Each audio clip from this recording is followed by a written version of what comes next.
Prickly Hedgehog here, welcome back to the channel, and today we're going to talk a little bit about the F-16C Block 50 variant, which Eagle Dynamics released last week. October 3rd was the official release date for the aircraft. We've been waiting for the F-16 for some time. For those F-16 fans that have been waiting, this is exciting. Of course, it's been an aircraft that is in the game, but as a non-playable aircraft and a formidable one.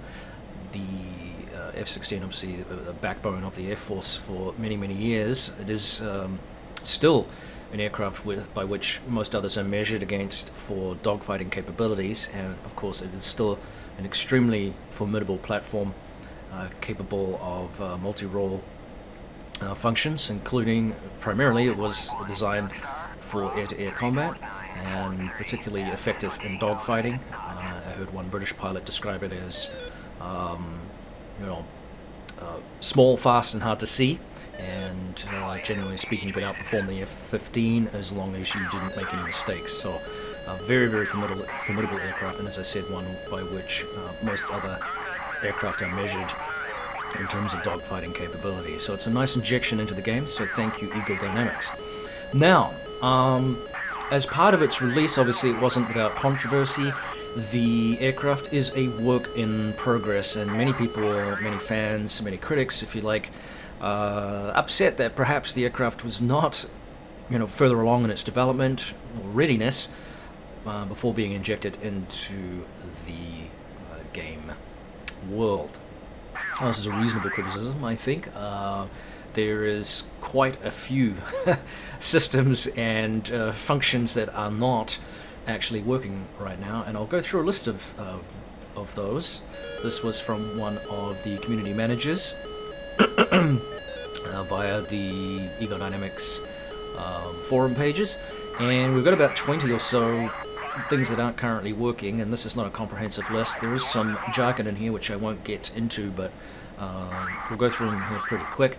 So one of the big things, of course, is that all damage model stuff is currently a work in progress. So outside of hitting the deck and causing the aircraft to explode and bury itself in the terrain, nothing else is really indicated as damage. I did have one missile hit me during some exploratory flights and combat experiences where the aircraft burst into flames, but there was no damage. No pieces came off, no wing damage, no pock marks or holes, all that kind of stuff that's typically part of the damage model. None of that was available. So basically, yeah, it looks like it's indestructible. Although it will stop flying. Your pilot will die if you do get hit by a missile, typically, but there's definitely some work that needs to be done on that. The pilot body is also a work in progress. The wing flex is also a work in progress. God, I love that wing flex thing. That is really cool. Just in terms of immersiveness and realism in the game, the F-18 has it, the F-14 definitely has it. In fact, they recorded a short snippet of the F-14 wing kind of bending while it was going through turbulence over mountains in the Caucasus map. Fantastic level of detail. And these small snippets of detail are really impressive.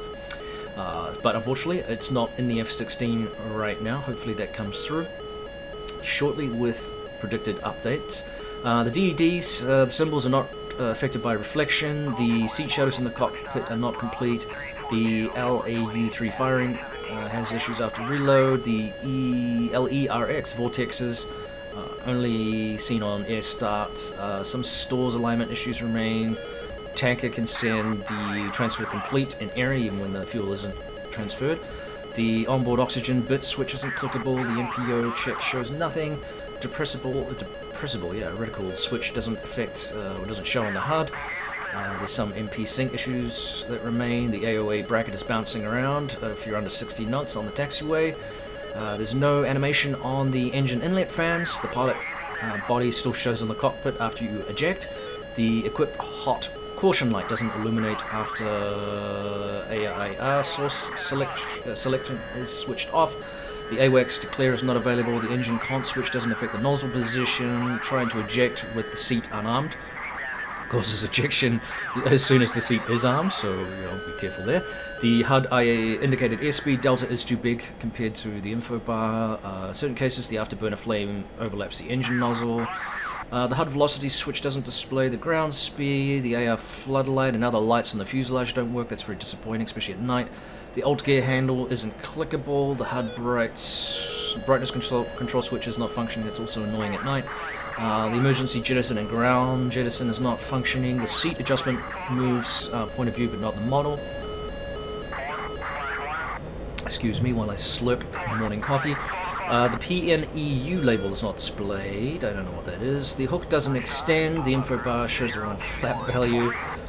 All the stores drag is still a work in progress, so the jet is ridiculously fast despite any number of stores that you're carrying on it, which of course will increase drag and affect the flight model until such time you ditch those or drop them. So that's not realistic right now. Active in time to intercept calculations for the DLZ obviously aren't working. The Sidewinder call is not selected when any AA override mode is selected. The modifier button works as I don't know what that means, but anyway, flashlight white-green toggle issue, TACAN ILS crash. So there's lots of systems and little bits and pieces that have yet to be rectified, fixed, adjusted, inserted, developed, whatever you want to call it, in the module. And as I said before, this has perhaps created a little bit of controversy and provoked some comments and negativity on the forums and other discussion boards and things attached to Eagle Dynamics and DCS World. So, now, is it justified? Well, it's a good question. I'm in two minds. It would have been nice to, of course, have the game's module, at least the F-16 module, further along in development so that it was a more complete module when delivered to customers. But I can live with it for now because it's nice to have the module in the game. Should I be expecting more based on the price point and the promises? Or the expectation, perhaps not the promises, but the expectation that the module would be further along in its development? I think it's a reasonable expectation. Is it disappointing? Yeah. Is it a deal breaker for me? No. Does it make me hate Eagle Dynamics? No. Eagle Dynamics has a kind of conflicted reputation. One, they produce the best combat sim out there, and one in which has incredible detail and the full fidelity cockpits and some of the game components that they've produced in the part, like the A10 Thunderbolt, the Warthog, is out of this world. The F-18, of course, is fantastic, and even though it's a work in progress and being fine-tuned with some of the avionics slash weapon systems, there's nothing else like it in any other sim. I'm sure there are other sims out there that are probably prettier if we talk about X-Plane 11, but they don't have the combat component that DCS has. So in terms of the modules themselves, they are, there's nothing else on a par with them. So they have this reputation for producing some of the best combat sims out there.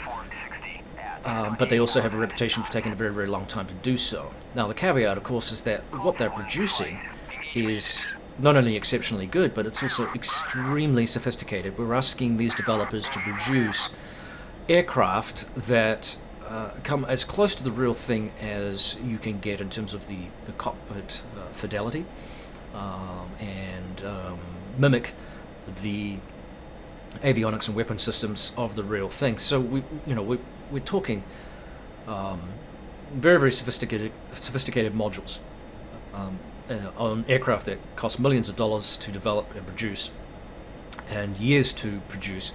So I think they do a pretty decent job of achieving that, but it takes time. And one of the criticisms has always been that the aircraft, a long time in delivery. Now, in addition to Eagle Dynamics' in-house systems and modules, there have been external products that have also been injected into the game. Razbam's Harrier, for example, being one, and obviously Heat Blur's fantastic F-14B. Both of those modules are delicious and a lot of fun to fly and have their own challenges. Again, very, very realistic looking. The degree of professionalism attached to those two modules is outstanding. So when you have this sort of cooperation between the different companies and ejecting these modules into this world, we have, again, like I said, one of the hands down the best combat flight sim in existence. Is it perfect? Of course not. No, it's not perfect. Are there issues with it from time to time? It's a resource-heavy game sometimes, and a lot of players do struggle trying to get their setups right. VR is still a work in progress, but overall, it's a fantastic franchise. And from a relatively small studio, when you compare, say, probably what Microsoft has done with their Flight Simulator 2020, which is going to be turning Flight Sim World on its head if the eye candy scenery and modelling of aircraft that we've seen thus far. I think that's the only rival in terms of actual degree of prettiness and level of sophistication. So, back to the F-16. Yeah, it's a fair criticism. Sure, the module isn't complete. It would have been nice to have had a little bit more from the outset, but I'm not overly disappointed with what I've seen thus far. I think these things will be worth waiting. And the pro for Eagle Dynamics, of course, is that they're going to get a lot of feedback from interested players, players that are a lot more sophisticated in their analytical